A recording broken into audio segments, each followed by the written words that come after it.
Hi, welcome to Climbing Daily. Coming up on today's show, we've got news of yet another Italian climber breaking the 9A barrier, and we've got a review of Osprey's latest climbing rucksack. A few weeks ago, we talked about 20-year-old Italian climber Stephano Ghisolfi repeating Grandi Gesti at Sperlonga in his home country. Well, it's now been climbed by 42-year-old Fabrizio Peri, and it's his first 9A.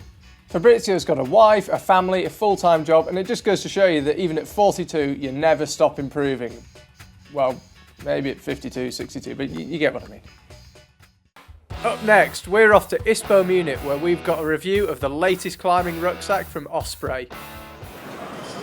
I'm here with Ben from Osprey at their stand at ISPO Munich, and he is going to talk us through their Mutant 38.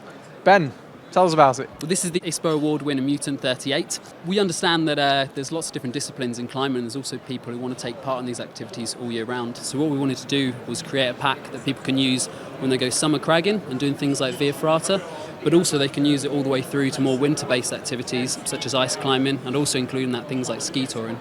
So briefly run us through the features on it. So starting with the back panel, we have a nice bit of ventilation on here, so it provides breathability in the summer months.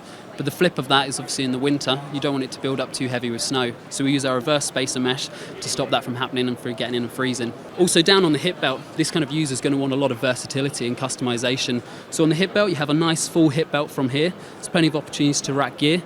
But if you don't want that to interfere with your own climbing harness, for instance, you can reverse wrap it, keep it out of the way, but then that creates the problem of having an unstable pack. So we've come up with this splitter hip belt. That means you can separate parts of it out, store this out of the way, but still keep a small retention strap to help keep the pack stable for you whilst you're climbing. There's also versatility within the lid as well. So if you want to strip the pack down for any reason to make it lighter, but also to increase your head clearance, the lid is completely removable.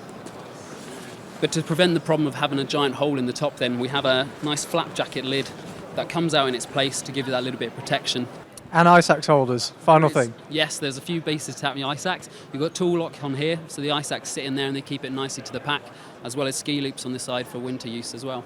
Big question at the end, how much is it? It's going to range between kind of 100 and 120 euros across Europe. Pretty good. Thank you very much, Ben. Thank you.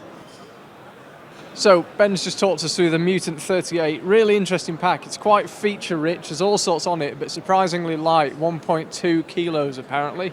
Also comes in a 28, so I think this is going to be quite a versatile piece, and it won an ISPO award in the backpack category, so they must be doing something right. In the centre, Paul Robinson's 8C Lucid Dreaming.